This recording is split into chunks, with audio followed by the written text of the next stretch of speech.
પરિણામે જે વાતાવરણની રચના થઈ, જે હકીકત બની, જેને પરિણામે છેવટે દ્વિતીય વિશ્વયુદ્ધ જે છે એ થયું હતું. મિત્રો, આપણે જ્યારે આ ચર્ચા કરીએ છીએ ત્યારે ફરી એક વાત માઇન્ડની અંદર રાખીશું કે main is A selfish animal and to fulfill his self he forms a society. અહીંયા આપણે સોસાયટી અને મેન આ બે શબ્દોના અર્થ જે છે થોડાક વ્યાપક રાખીશું. મેન એટલે આપણે અગાઉ પણ ક્લિયર કર્યું છે, તે ફરીથી ક્લિયર કરી દઈએ કે એક વ્યક્તિ જ એવું નહીં, પાવર જેની પાસે છે એ પછી એ સંસ્થાનો વડો હોય, કોઈ ગ્રુપ હોય, એ સંસ્થાની બોલબાલા હોય, જેની પણ, એટલે એક યુનિટ થયું અને એની અંદર પણ બધાએ પોતાના સ્વાર્થ, સમાન સ્વાર્થને કારણે બધા ભેગા થયેલા હોય છે. તો એ અર્થની અંદર આપણે વાત કરીશું કે જેમ માણસ એકલા રહેવાનું પસંદ કરે છે, પરંતુ પોતાના સ્વાર્થની પૂર્તિ માટે સમાન હિતો ધરાવતા લોકોની સાથે એ એક પ્રકારનું ગઠબંધન રચે છે અને જ્યાં એના સ્વાર્થ જે છે, એના હિતો જે છે એ ટકરાતા હોય એવાની સાથે સંઘર્ષ કરે છે. આપણે પેરિસ પીસ કોન્ફરન્સની જ્યારે વાત કરીએ ત્યારે યાદ રાખીશું કે વુડ્રો વિલ્સન, અમેરિકન પ્રેસિડેન્ટ, એમણે શાંતિ માટેના જે 14 મુદ્દાઓ કહેલા હતા એને ધ્યાનમાં રાખીને આખી ચર્ચા જે છે એ કરવાની હતી. વચન પણ આપ્યું હતું, પરંતુ યુદ્ધ પૂરું થયા પછી સમીકરણો બદલાઈ ગયા હતા. સ્વાર્થ એ પણ બદલાઈ ગયો હતો. ગરજ ઘટે ને વૈદ વહેરી. યુદ્ધ ચાલતું હતું ત્યારે અમેરિકાના સાથની બહુ જરૂર હતી. યુદ્ધ પૂરું થઈ ગયા પછી એવી કોઈ જરૂરિયાત રહી ન હતી અને પરિણામે વુડ્રો વિલ્સન જે છે એના 14 મુદ્દાથી વિરુદ્ધ પેરિસ પીસ કોન્ફરન્સની અંદર વ્યવહાર કરવામાં આવ્યો.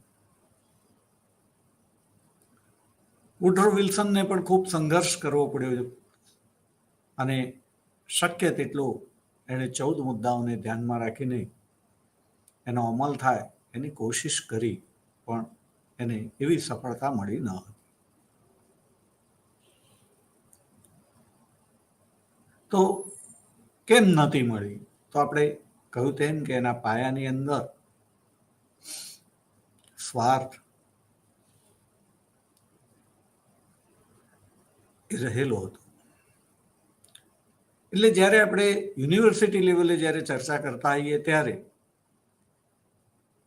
વિગતો કરતા વૃત્તિ, પોલિસી, આ બધી બાબતો તરફ વધારે ધ્યાન આપવું રહે.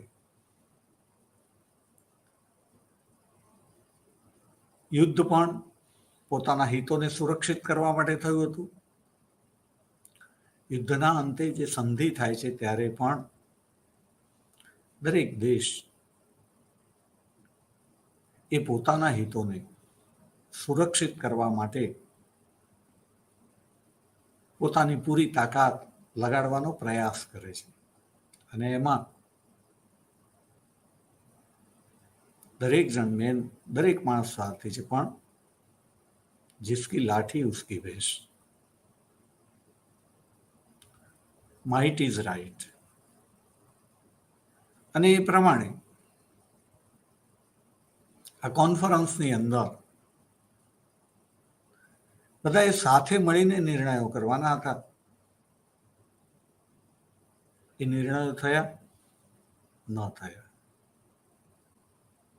કેમ ન થયા? મહાસત્તાઓના સ્વાર્થ. જેની પાસે લાઠી હતી એમનો સ્વાર્થ.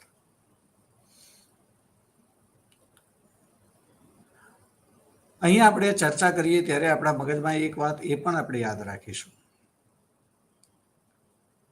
કે યુદ્ધ છે એની અંદર અમેરિકાના ઉદ્યોગપતિઓએ મિત્ર રાષ્ટ્રોને ખૂબ બધું ઋણ આપ્યું હતું. અમેરિકા યુદ્ધમાં દાખલ થયું એ પહેલા આ કામ ઇંગ્લેન્ડે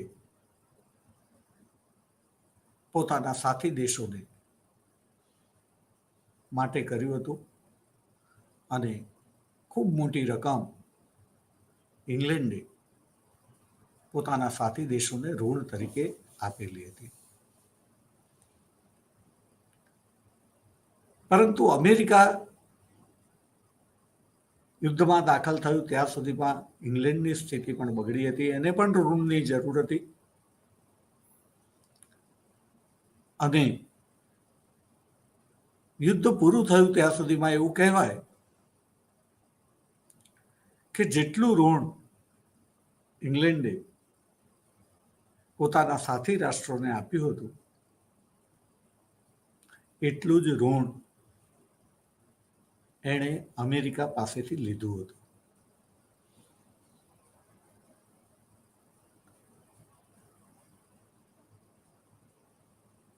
એટલા માટે એને ઋણની બાબતમાં એવી સ્થિતિ હતી કે સાથી દેશો પાસેથી લેવાનું હતું અને અમેરિકાને ચૂકવવાનું હતું.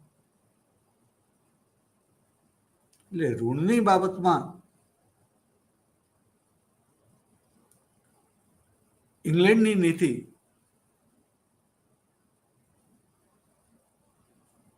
એવી હતી કે એને માડી વાળવું, કારણ કે એને એક બાજુથી લઈને બીજી બાજુ આપી દેવાનું હતું. એટલે ઋણમાં એને કોઈ રસ જ નહોતો એમ કહે તો ચાલે. સાથી રાષ્ટ્રો જે છે એમણે તો ઋણ લીધેલું જ હતું. ઇંગ્લેન્ડ પાસેથી પણ લીધું હતું, અમેરિકા પાસેથી પણ લીધું હતું. અને એમની ઈચ્છા તો કોઈ નહીં કશું આપવાની હતી નહીં. સ્વાભાવિક છે કે લેણદારને એવું જ હોય કે માડી વાળે તો સારું. સાથે સાથે આપણે એ વખતની પરિસ્થિતિને પણ યાદ રાખવી પડશે. પોતાની પાસે હોય અને કોઈકને આપવાનું હોય તો માણસ આપી પણ દે. પણ આ પ્રથમ વિશ્વ યુદ્ધ હતું. 4.5 વર્ષ ચાલ્યું હતું અને એમાં મિત્ર રાષ્ટ્રોની અંદર ઇંગ્લેન્ડ અને અમેરિકા સિવાયના દેશોએ બરાબર માર ખાધો હતો. એ દેશોની અંદર ખૂબ વિનાશ થયો હતો. અહીં આપણે એ પણ યાદ રાખવું જોઈએ કે યુદ્ધ જે થયું એમાં ઇંગ્લેન્ડ અને અમેરિકાની સ્થિતિ બાકીના સાથી રાષ્ટ્રો કરતા જુદી હતી.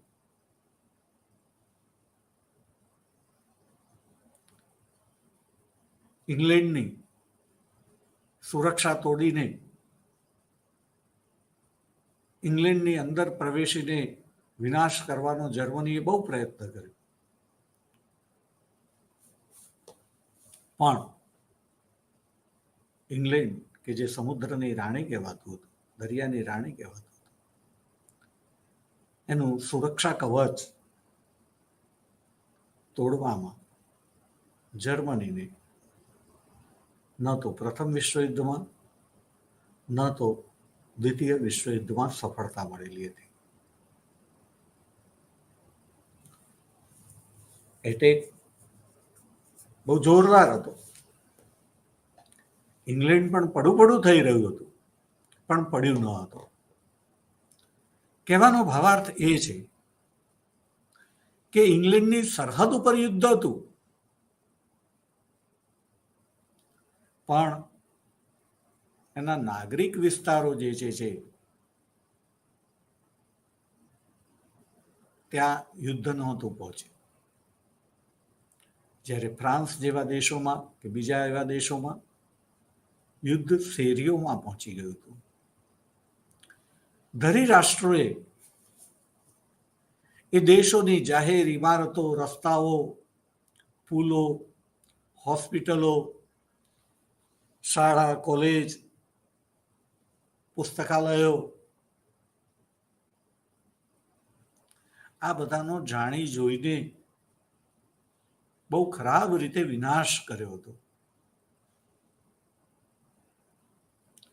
ટૂંકમાં દેશની અંદર પણ યુદ્ધના મોરચાઓ રહ્યા હતા અને વિનાશ ખૂબ વ્યાપક હતો,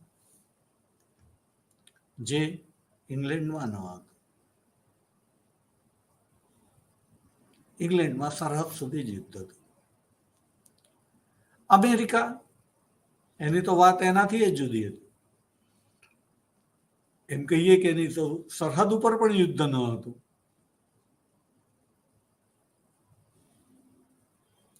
હા, બંને દેશોના સૈનિકો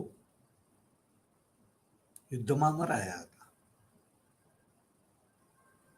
શસ્ત્રોનો વિનાશ થયો હતો,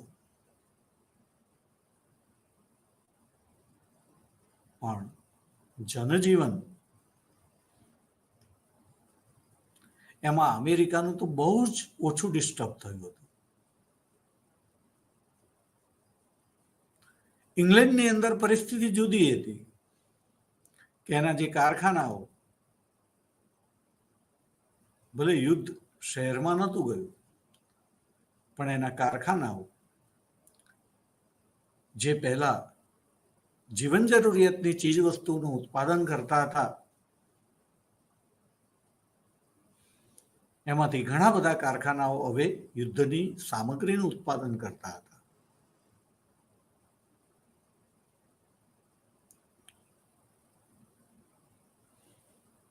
ટૂંકમાં યુદ્ધાભિમુખ ઉત્પાદન પ્રક્રિયા જે છે એ ઇંગ્લેન્ડમાં ચાલતી હતી. અમેરિકાની અંદર બધું બરાબર હતું. એટલે યુદ્ધના અંતે જ્યારે શાંતિ વાર્તા થાય છે ત્યારે કયો દેશ કયો અભિગમ અપનાવે છે અને કેમ અપનાવે છે, એ આટલી સ્પષ્ટતા હોય તો વધારે સારી રીતે ખબર પડે.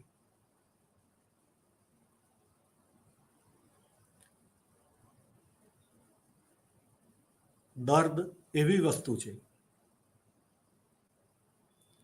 કે જેને થાય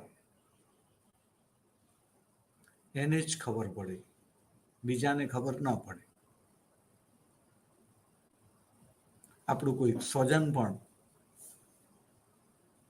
કોઈ દર્દથી કણસતું હોય, આપણે કહીએ કે મટી જશે, મટી જશે, પણ બોલવાથી થોડું મટી જાય. એ તો જેને થતું હોય એને ખબર પડે કે કેવી રીતે શાંત રહેવાય. નથી રહેવાતું. એવી જ રીતે કોઈ કે જે છે એ કોઈકના પરિવારને નુકસાન કર્યું હોય અને આપણે માફ કરી દેવાનું કહીએ. ગાંધીજીની વાત કે કોઈ એક ગાલ ઉપર લાફો મારે તો આપણે બીજો ગાલ ધરવો હિંસાનું શમન કરવા માટે ભણતી વખતે સરસ લાગે છે. પણ લાફો મારવાની તો વાત જવા દઈએ, નાની નાની વાતમાં પણ આપણે કંટ્રોલ નથી કરી શકતા. અને એની અંદર સહેજ આપણી ઈચ્છા વિરુદ્ધ થાય તો શું થાય છે, મોટાભાગના લોકોના મગજને અપવાદ રૂપે બાદ કરતા આપણને ખબર છે કે ગાંધી વિચાર એક લાફો મારે તો બીજો ગાલ ધરવો એ સમાજની અંદર વ્યવહારમાં આપણને કેટલું જોવા મળે છે. વિરલાઓ હોય છે, હોવા જોઈએ, સારી વાત છે, પણ હકીકતનો પણ સ્વીકાર કરવો રહ્યો. જે છે એ હકીકત છે.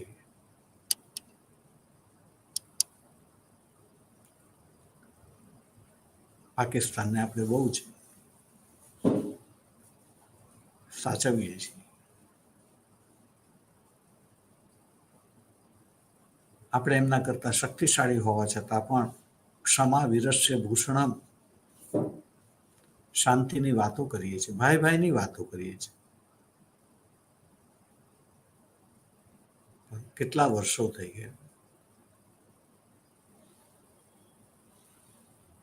જાણે એક જ પક્ષને ભાઈ બનાવવાની ગરજ હોય એવું લાગે.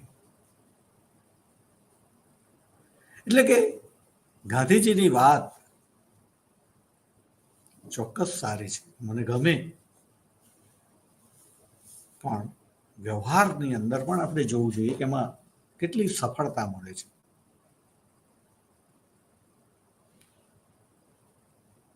તો અહીંયા વુડ્રો વિલ્સનની વાત કે યુદ્ધના અંતે જય પરાજય વિહીન બનીને સાથે બેસીને ટેબલ ટોક કરીશું, પણ જર્મનીએ જે રીતે જાણી જોઈને ફ્રાન્સનો જે ઇરાદાપૂર્વક વિનાશ કર્યો હતો, એ ફ્રાન્સના લોકો જે છે એ જર્મનીને કઈ રીતે માફ કરે.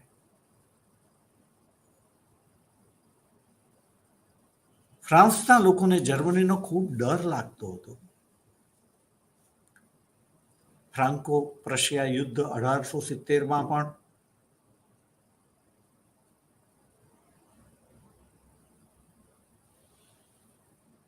સારો એવો માર ખાવો પડ્યો હતો. ફ્રેન્કફર્ટની સંધિની અંદર આલ્સેસ અને લોરેન નામના પ્રદેશો આપી દેવા પડ્યા હતા. પ્રથમ વિશ્વ યુદ્ધની અંદર જર્મનીએ ફ્રાન્સને તહસ નહસ કરી નાખ્યું હતું. ઇંગ્લેન્ડ અને અમેરિકાનો સાથ ન મળ્યો હોત તો ફ્રાન્સનું ભાવિ કંઈક જુદું જ હોત. એ ફ્રાન્સના લોકો જે છે એ જર્મનીને કેવી રીતે માફ કરી શકે, અને એ માફ કરી પણ દે તો એવી કઈ ગેરંટી હતી કે ભવિષ્યમાં જર્મનો જે છે એ ફ્રાન્સ સાથે ખરાબ વર્તન નહીં કરે, વુડ્રો વિલ્સન ઈચ્છે છે તેમ ઉદાર વર્તન કરશે.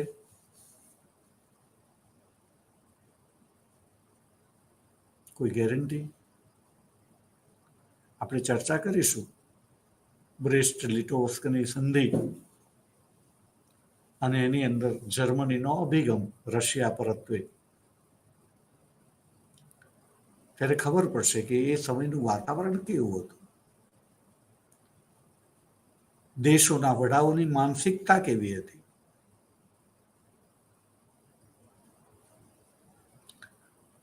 અને એક દેશની જે માનસિકતા હોય એ સમયના વાતાવરણને ધ્યાનમાં રાખીને જોઈએ તો અન્ય દેશોની પણ વચ્ચે ઓછી આવશે એવી જ હોય. એક સમયની માગ હોય છે, એનો પ્રવાહ હોય છે, અને એ પ્રમાણે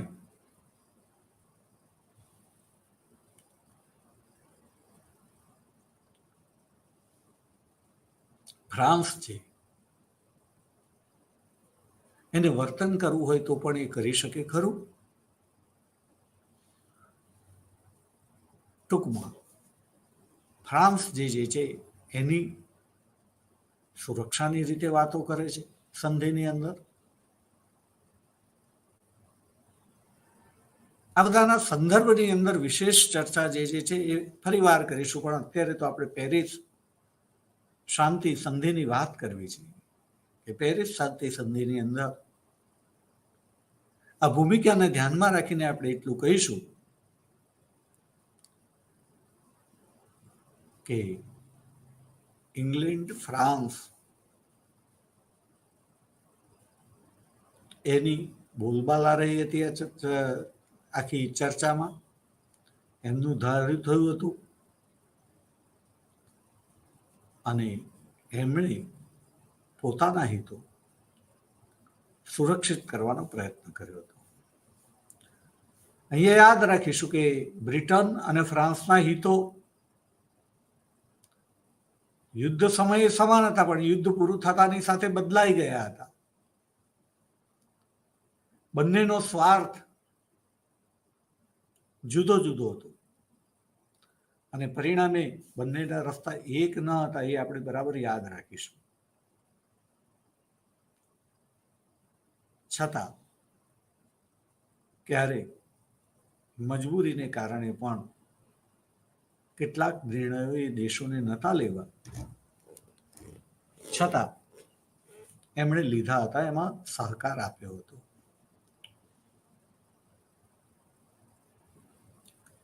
આપણે કહીશું કે યુદ્ધને અંતે જે દેશો લોકશાહીની સ્થાપના કરવા માંગતા હતા એને મદદ કરવાનું વચન આપ્યું હતું. ભારત પણ એમાંનું એક હતું. આપણે જાણીએ છીએ કે ભારતને આવું કંઈ પ્રાપ્ત થયું ન હતું. યુદ્ધના અંતે મોન્ટેગ્યુ ચેમ્સફોર્ડ સુધારાઓ આવ્યા, જે સુધારાઓની અંદર તો હજી પણ જાણે કે ભારતના ભાગલા કરો અને રાજ કરોની નીતિને વધારે બ્રોડ કરવામાં આવી હતી.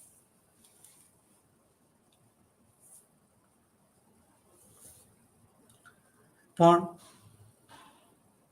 પોલેન્ડ એને સ્વતંત્રતા મળી, એની સ્વતંત્રતાનો સ્વીકાર કરવામાં આવ્યો, કારણ કે એમ કરવાથી એમના હિતો સચવાતા હતા.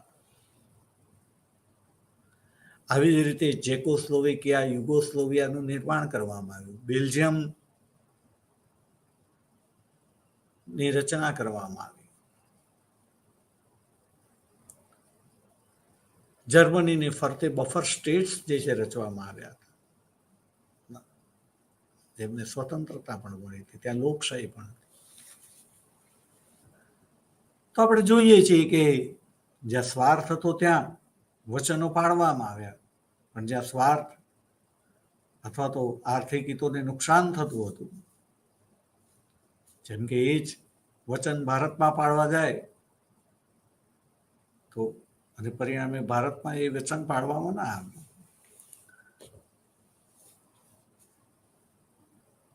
વિદ્યાર્થી મિત્રો, આપણે જે છે ઘણી વખત એવું સાંભળીએ છીએ કે આ લોકોએ દગો દીધો આપણને. આવું ના બોલવું જોઈએ, સમજવું જોઈએ કે ભૂવો ધૂણે પણ નાળિયેર તો પોતાના ઘર તરફ જ ફેંકે. એ પ્રમાણે વાતો ભલે ગમે તેટલી મીઠી મીઠી કરે,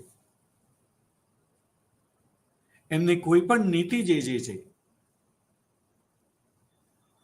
એ માતૃ દેશને જ ફાયદો કરવાની હોય.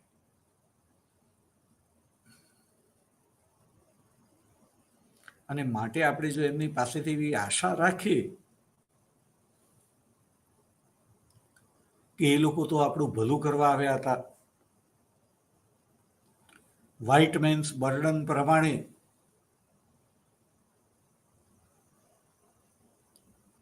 પોતે સંસ્કૃત છે અને આપણે અસંસ્કૃત છીએ, અને એક સંસ્કૃત માણસની અસંસ્કૃત માણસને સંસ્કૃત કરવાની ફરજ છે, માટે અમે તો અહીંયા છીએ, આવી આવી વાતો કરવામાં આવે તો આપણે સમજવું જોઈએ કે આ વાતો છે. બાકી સ્વાર્થ જે છે એ તો હિંદના ભોગે ઇંગ્લેન્ડનું ભલું કરવાનું જ હોય, અને એવું કરે એમાં કઈ ખોટું નથી. એ આપણે ન સમજીએ આપણી પોતાની ભૂલ છે, સમજ છે, અને આપણે સમજદાર ન હોઈએ તો આપણે ભોગવવું પડે ને આપણે ભોગવ્યું. હજી પણ આપણે ભોગવવા તૈયાર છીએ એવું કહીએ તો ચાલે. હજી પણ આપણામાં ઘણા બધા લોકો જે છે ઘણી બધી બાબતો સત્ય સમજતા જ નથી.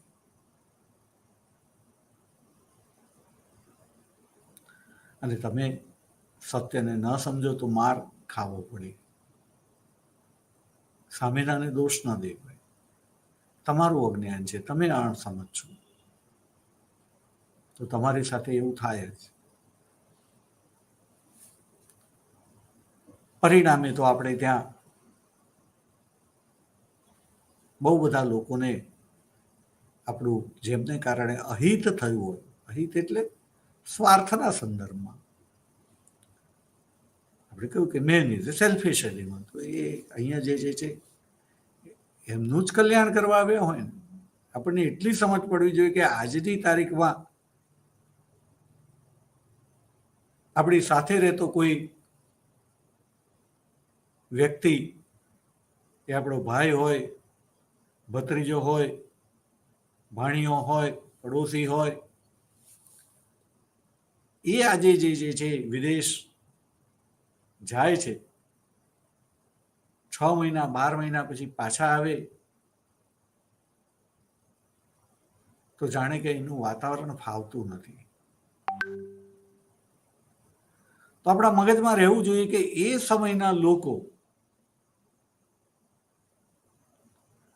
જ્યારે આજે છે એવી સગવડો પણ ન હતી, એ સમયની અંદર ભારત શું કરવા આવે? સેવા કરવા આવે? ના ના,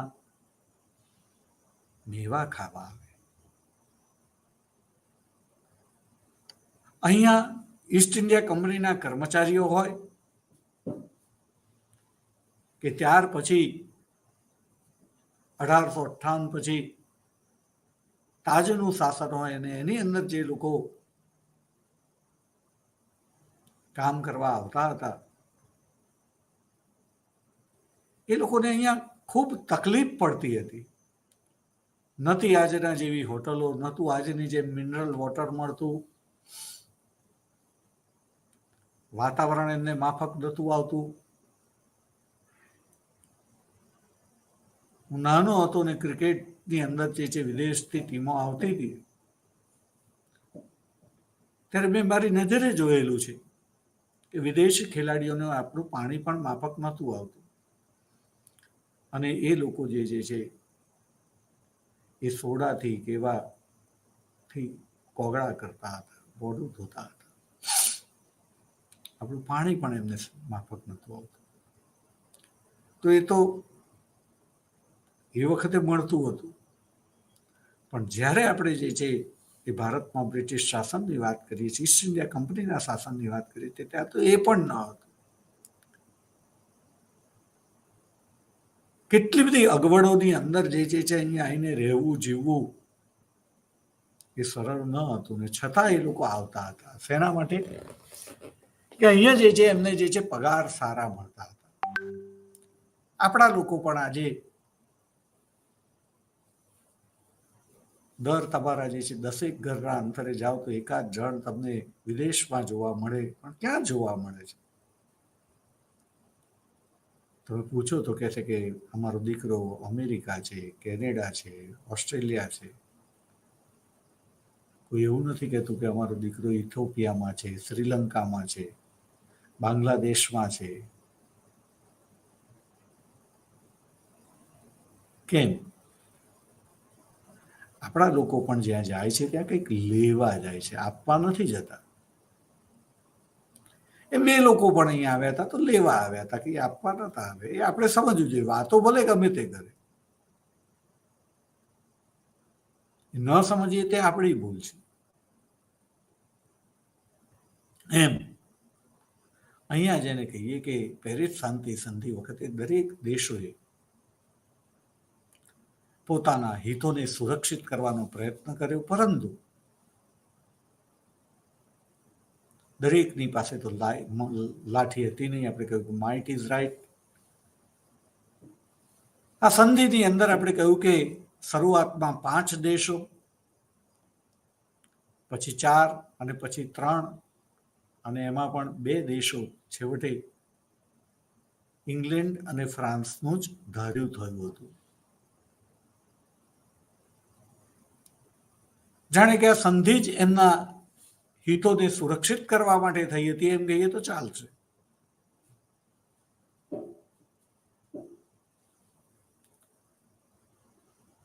તો આ પેરિસ શાંતિ સંધિ જે છે એની અંદર આ રીતે ફ્રાન્સ જે છે એની ઈચ્છાને કારણે જર્મની ઉપર ખૂબ આકરો યુદ્ધ દંડ લાદવામાં આવ્યો હતો.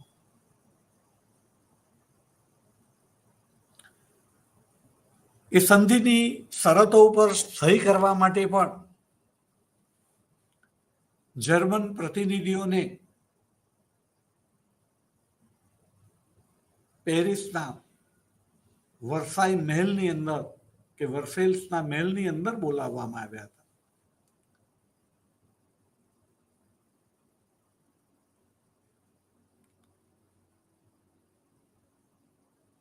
આ જગ્યા જે છે એના સંદર્ભની અંદર પણ ઘણા વિદ્વાનો જે છે એમ કહે છે કે જો આ પ્રતિનિધિઓને ફ્રાન્સ સિવાય કોઈ બીજા દેશમાં બોલાવવામાં આવ્યા હોત તો સંધિની શરતો કદાચ ઉદાર કરી શક્યા હોત. જ્યાં પેરિસની અંદર બોલાવવામાં આવ્યા એ ફ્રાન્સની અંદર જર્મનોએ એટલો બધો વિનાશ વેર્યો હતો, ઈરાદાપૂર્વક વેરેલો હતો, પોલિસીના ભાગરૂપે કરેલો હતો કે ભવિષ્યની અંદર ફ્રાન્સ જે છે ક્યારેય બેઠું થાય જ નહીં.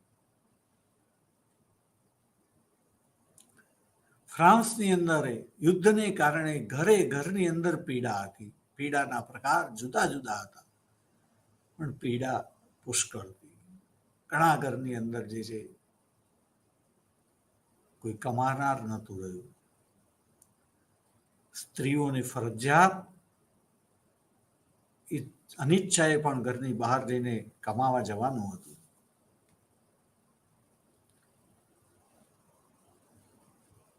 સ્વજન જ ગુમાવી દીધા હતા.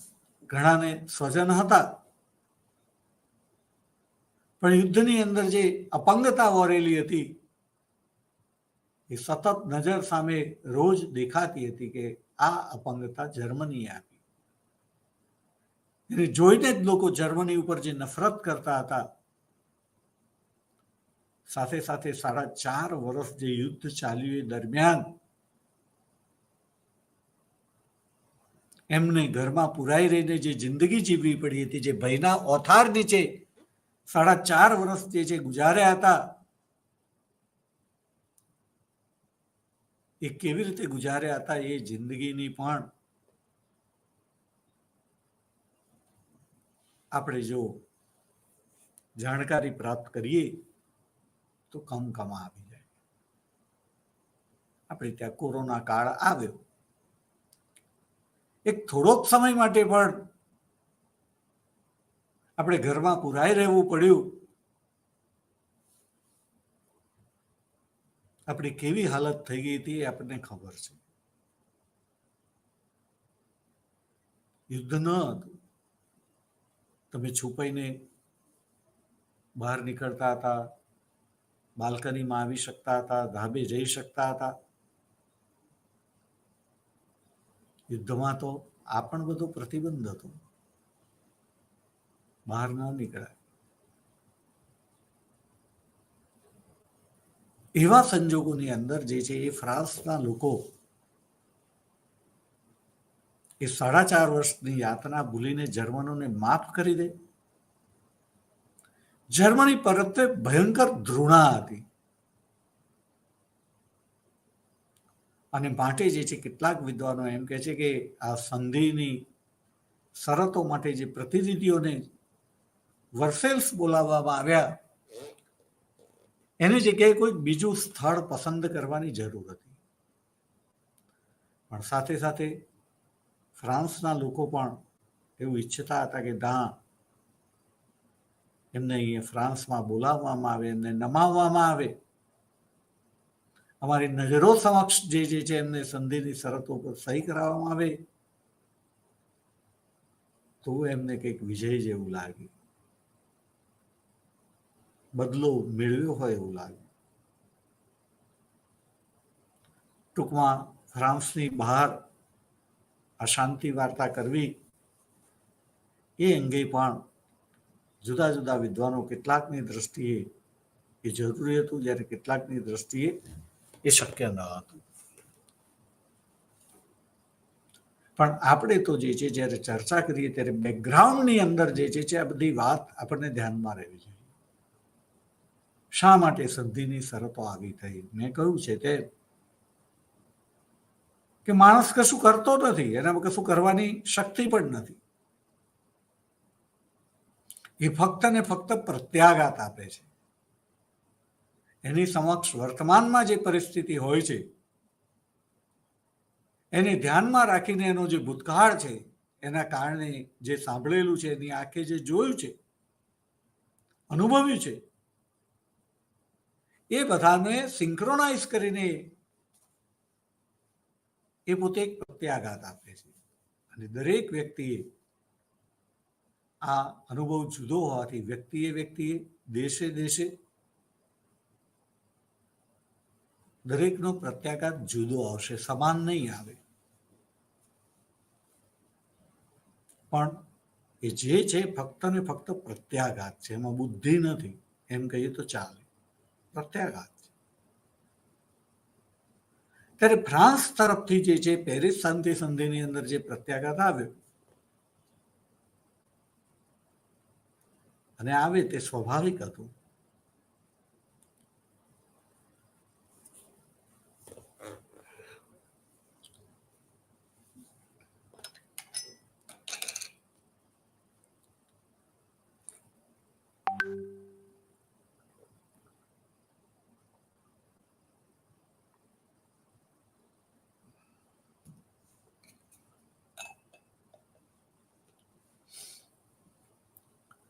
બ્રિટન એની વાત જુદી હતી અને પરિણામે આપણે પેરિસ શાંતિ સંધિની અંદર જોઈએ તો વિલ્સને જે કહ્યું હતું કે દરેકને સમુદ્ર મળે તો યુદ્ધ ન થાય, ત્યારે કેટલાક દેશોને એ 12માસી બંદર મળે તેવા પ્રયત્નો કરવામાં આવ્યા. પોલેન્ડની અંદરથી પોલીસ કોરિડોરની રચના કરવામાં આવી.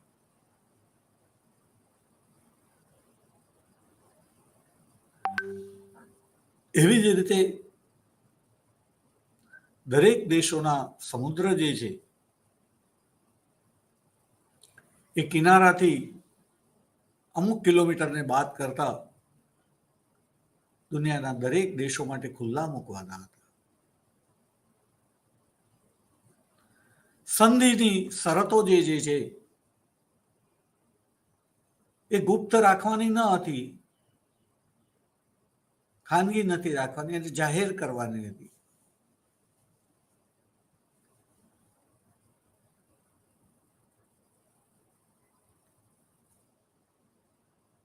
આ સિવાય દુનિયાના બજારો દરેક દેશ માટે જે છે ખુલ્લા રાખવાના હતા. થિયોડોર રૂઝવેલ્ટની ઓપન ડોર પોલિસી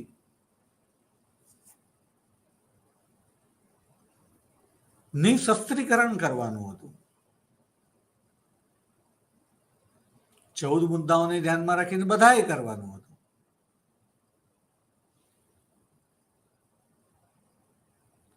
પરંતુ જે રીતે એ બધું થયું તે એની વિગતો વાંચતા ખબર પડશે કે બરાબર ન થયું. દરેક પોતાના આર્થિક હિતોને સુરક્ષિત કરે છે. પરાજિત રાષ્ટ્રોએ નિશસ્ત્રીકરણ કરવાનું, વિજેતા રાષ્ટ્રો એની પાસે શસ્ત્રો જોઈએ છે, કારણ કે એમણે તો અંકુશ મૂકવાનો છે ને. એવી જ રીતે જેમ આજે આપણે ઘણી બધી બાબતોમાં જોઈએ છીએ કે જે દેશો એક આગળ વધી ગયા છે એ એવું કહે છે કે હવે આ બધી વસ્તુઓ પર પ્રતિબંધ મૂકવામાં આવે. પણ પહેલા એના એમણે ખૂબ પ્રયોગો કર્યા, એક લેવલે પહોંચી ગયા, હવે એમને જરૂર નથી, એટલે એ પ્રતિબંધ મૂકવાની વાત કરી. અને બીજી બાજુ ઘણા દેશો એવા છે કે હવે એ લોકો પણ એમના જેમ કરીને એ કક્ષાએ પહોંચવા માંગે છે, ત્યારે એમના ઉપર પ્રતિબંધ મૂકવાની વાત કરવામાં આવે ત્યારે એ દેશો કહે છે કે અમે પણ તમારા લેવલે આવી જઈએ પછી પ્રતિબંધ મૂકી દઈશું, હાલ તો અમે ચાલુ રાખીશું. એશિયા આફ્રિકાના દેશો, ભારત, ચીન ખાસ કરીને એવી વાતો કરતા હોય છે કે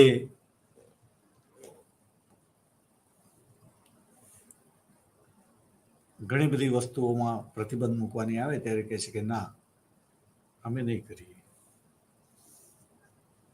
તો આ પ્રકારે આપણે બરાબર યાદ રાખીશું કે પેરિસ શાંતિ સંધિ જે થઈ એ એવી રીતે થઈ કે જેની અંદર એક પ્રત્યાઘાત હતો અને પરિણામે એ બીજા વિશ્વયુદ્ધનું કારણ બની. એની અંદર પરાજિતોને સામેલ કરવામાં ના આવ્યા. જર્મન પ્રતિનિધિઓને તો પરાણે સહી કરવાનું કહેવામાં આવ્યું હતું. બંદૂકની અણીએ કહો કે તલવારની ધારે કહો એ સહી કરવાનું કહેવામાં આવ્યું હતું ને કહ્યું હતું કે બિરાદરો, તમે જો આ સંધિ ઉપર વર્સેલ્સની અંદર સહી નહીં કરો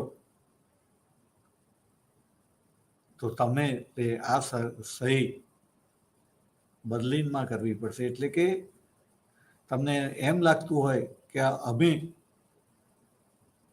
અમારી ગલીમાં તમને બોલાવીને ભસી રહ્યા છીએ કે કરડી રહ્યા છીએ, તો કહે છે કે એવું ના સમજજો, અમે તમારા ઘરે આવીને એટલે કે બર્લિનમાં આવીને પણ તમને મારીશું, એટલે કે સહી કરાવી દઈશું.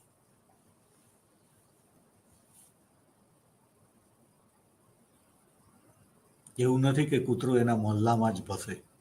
અમે બર્લિનમાં આવીને પણ તમને સહી કરાવી દઈશું.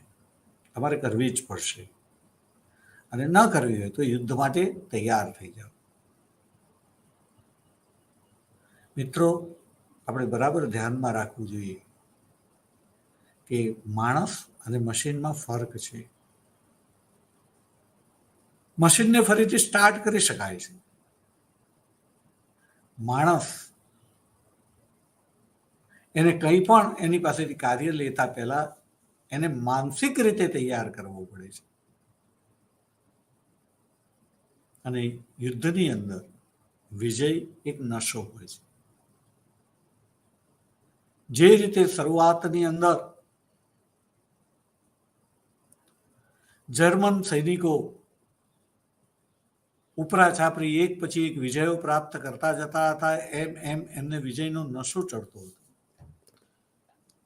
આમ પણ જર્મનીનું લશ્કર ભૂમિ ઉપર અજેય ગણાતું હતું, અને એમાં પણ વિજય પ્રાપ્ત કર્યા પછી નો નશો એ તો કંઈક ડિફરન્ટ જ હોય છે. અને એ જર્મનો એ ગમે તેટલા ઘા પડ્યા હોય તો પણ એ વિજયના નશાના ઉન્માદમાં લડવા તૈયાર હતા, અને એમને હરાવવા પણ મુશ્કેલ હતા એમ કહીએ તો ચાલે. પણ એક વખત માણસ શસ્ત્ર હેઠા મૂકી દે પછી એ જે વિવિધ જગ્યાએથી ઘાયલ થયેલો હોય, દર્દ પછી થાય, પછી એ હલી પણ ના શકે. એમ યુદ્ધની અંદર જર્મનોએ ખૂબ માર ખાધો હતો. અંતમાં શરૂઆતમાં માર્યા, પણ અંતમાં એમણે પણ ખૂબ માર ખાધો. હવે શસ્ત્રો હેઠા મૂકી દીધા હતા, અને હવે એમને એમ કેવું કે તમે સહી ના કરવી હોય તો લડવા તૈયાર થઈ જાઓ, એ પોસિબલ પણ ન હતું. એટલે કે જાણે કે દગો હતો. અને આવી રીતે જ્યારે દગાની લાગણી જ્યારે જર્મનો અનુભવે ત્યારે એમનો કેવો પ્રત્યાઘાત આવે. અને આપણે જોયું કે પ્રત્યાઘાતનું પરિણામ નાજીવાદ એનો ઉદ્ભવ થયો, જે બીજા વિશ્વયુદ્ધ તરફ દોરી ગયો. તો આપણે આ રીતે યાદ રાખીશું કે પ્રત્યાઘાત, બધા પ્રત્યાઘાત આપે છે. ફ્રાન્સે એની રીતે પ્રત્યાઘાત આપ્યો, જર્મનોએ એમની રીતે પ્રત્યાઘાત આપ્યો. જર્મનોને અથવા તો એના જેવા જર્મનીના સાથી રાષ્ટ્રોને એમ લાગ્યું કે આ તો રાષ્ટ્રસંઘ એ પણ વિજેતાઓનો સંઘ છે, આ સંધિ ની શરતો પણ વિજેતાઓનો સંઘ કરી રહ્યો છે. એમાં વિલ્સનના 14 મુદ્દાઓ કે જેને ધ્યાનમાં રાખીને શરણાગતિ સ્વીકારી હતી, એનો તો છડેચોક ભંગ થઈ રહ્યો છે.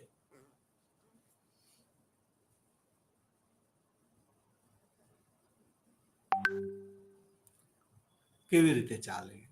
અમારી જોડે ખૂબ અન્યાય થયો છે. યુદ્ધમાં દરેક દેશે માર ખાધો હતો. આપણે બ્રિટન અને અમેરિકાની વાત કરી છે જુદી રીતે, એ ધ્યાનમાં રાખીશું. પણ એ સિવાય દરેક દેશોએ બરાબર માર ખાધો હતો. પુનર્રચના કેવી રીતે કરવી, પુનર્વ્યવસ્થા કેવી રીતે કરવી, એ દરેક દેશ માટે પ્રશ્ન હતો. અને આ સંધિને કારણે જર્મનો માટે તો એ ગમે તેટલું કામ કરે દિવસ રાત, પણ એ કામ કરીને જે છે ઉત્પાદન કરે, ઉત્પાદન જે છે એનો બહુ બધો ભાગ એ ફ્રાન્સ અને બીજા મિત્ર રાષ્ટ્રોને જે છે યુદ્ધ વળતર તરીકે આપી દેવાનો હતો. અને પરિણામે એવું કહેવાય કે જો આ સંધિનું બરાબર પાલન કરે જર્મની, કરવામાં નહોતું આવ્યું એ જુદી વાત છે, પણ કરે તો જર્મની જે છે ભવિષ્યમાં ક્યારેય બેઠું થઈ જ ના શકે. અને માટે જર્મનોને આ સંધિ જે છે ખૂબ જ ખૂંચતી હતી. અને માટે જ્યારે હિટલર જે છે જ્યારે એણે એમ કહ્યું કે આ સંધિને જો હું સત્તા ઉપર આવીશ તો કાગળનું ચિત્રું એને ફગાવી દઈશ. ત્યારે લોકોએ એને ખૂબ સાથ આપ્યો.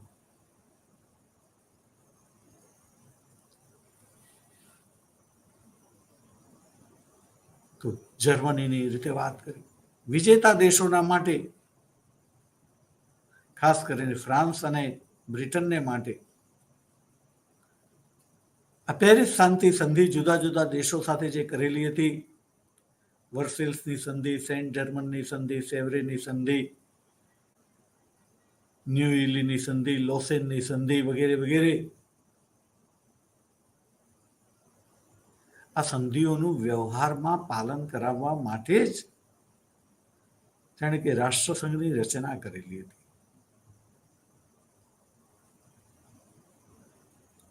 જર્મનોને તો લાગે જ, અમેરિકનોને એવું લાગે, અને પરિણામે તો અનેક કારણોમાંનું એક કારણ સંધિ ઉપર નહીં સહી કરવાનું એ આ હતું. અને અમેરિકાએ વર્સેલ્સની સંધિ કહો કે પેરિસ પીસ શાંતિની સંધિ કહો કે રાષ્ટ્રસંઘના સભ્યપદ, એ કસાયની અંદર એની સંમતિ ન આવી, કારણ કે પ્રજામત સાથે ન હતો. પ્રજામત પણ સમજતો હતો, પરંતુ પ્રથમ વિશ્વયુદ્ધ અને ત્યાર પછી પણ પ્રચાર પ્રસારના સાધનો ઉપર મિત્ર રાષ્ટ્રોનો અંકુશ હોવાથી એમણે પ્રચાર પ્રસાર એવી રીતે કર્યો કે એવું લાગે કે જે કંઈ બધું થયું છે તે વ્યાજબી છે, એ લોકો સાચા હતા.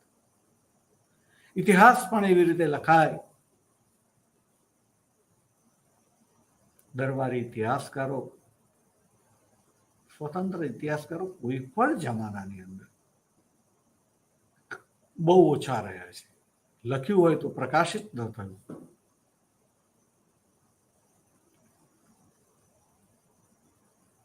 તો અહીંયા જેને કહીશું કે આ સંધિ એ આ દેશો જે છે એમના હિતોની પૂર્તિ કરવા માટેની સંધિ હતી, અને રાષ્ટ્રસંઘ પણ એનું સાધન હતું. પણ આજ મિત્ર રાષ્ટ્રમાંનું એક ઇટાલી, એને સંધિથી સંતોષ ન થયો. એના વડાપ્રધાન ઓર્લેન્ડો જે છે એમનું ધાર્યું ન થયું, અને પરિણામે ઇટાલીની અંદર પણ જર્મનીની જેમ ફાસિસ્ટ પક્ષની રચના થઈ. મુસોલિનીની સર્વોચ્ચારશાહી ઉદ્ભવી, ને સૌથી પહેલા રાષ્ટ્રસંઘનો ત્યાગ ઇટાલીએ કર્યો હતો. પેરિસ શાંતિ સંધિથી એ પણ રાજી ન હતો, અને આવી રીતે બીજા પણ ઘણા દેશો એ રાજી ન હતા. વિજેતા રાષ્ટ્રોમાં જ હતું ઇટાલી. આપણે કહ્યું કે જિસકી લાઠી ઉસકી ભેંસ, માઇટ ઇઝ રાઈટ. ન તો એની પાસે લાઠી હતી, ન તો એ માઇટ હતું, અને પરિણામે એને પેરિસ શાંતિ સમજૂતીની અંદર જે જોઈએ તે મળ્યું ન હતું.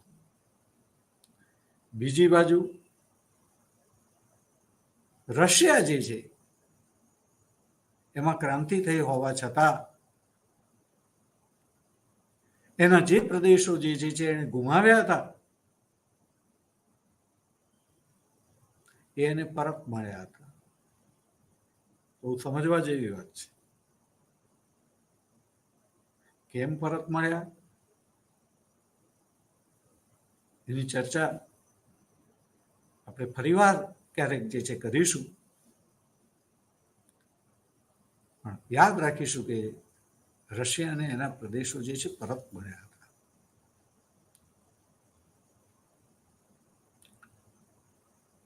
ઘણા બધા દેશો હતા પણ એમને આવું બધું મળ્યું ન હતું.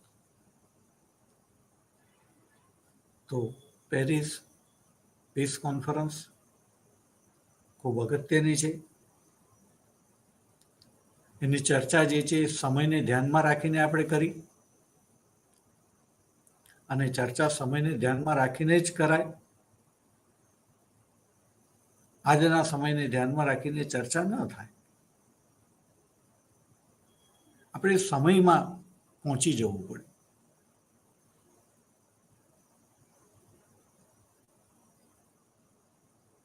તો પેરિસ પીસ શાંતિ પરિષદ એના સમયને આપણે ધ્યાનમાં રાખીને જોઈએ તો એ બરાબર હતી. વિલ્સન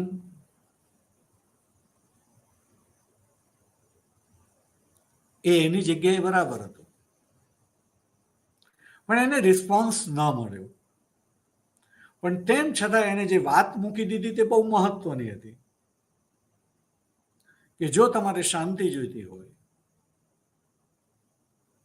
જો તમારે યુદ્ધથી દૂર રહેવું હોય, તો હું જે કહું છું અથવા તો મેં જે વિચાર આપ્યા છે એ પ્રમાણે તમારે કરવું જ પડશે, આજે નહીં તો કાલે. અને પરિણામે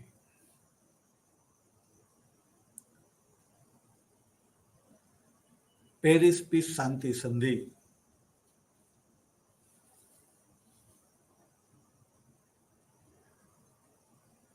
થોડી બોલવામાં ભૂલ કરી. પીસ અને શાંતિ સંધિ, પેરિસ પીસ ટ્રીટી, ઓકે, શાંતિ સંધિ કહેવું જોઈએ.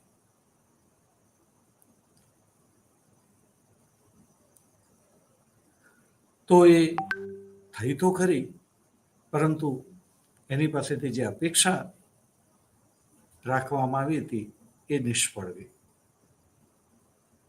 એની શરતોનું, ખાસ કરીને વર્સેલ્સની સંધિનું વ્યવહારમાં પાલન શક્ય ન બન્યું. પણ આમ છતાં આ સંધિએ જે નીવ રાખી એ બહુ જ અગત્યની હતી, જેણે ભવિષ્યની લાઈન દોરી આપણને આપી. અને હજી પણ ભવિષ્યની અંદર ઘણું કરવાનું બાકી છે. હાલમાં યુદ્ધ ચાલી જ રહ્યું છે, Ukraine Russia war.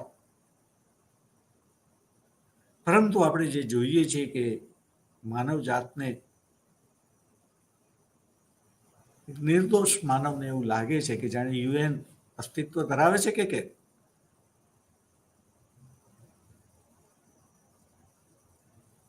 Collective security અસ્તિત્વ ધરાવે છે. યુક્રેનની જગ્યાએ કોઈ બીજું રાષ્ટ્ર હોય તો એનું શું થાય? અને પરિણામે દરેક દેશ એ ફરી પાછું જે છે લશ્કરવાદ તરફ આગળ વધે.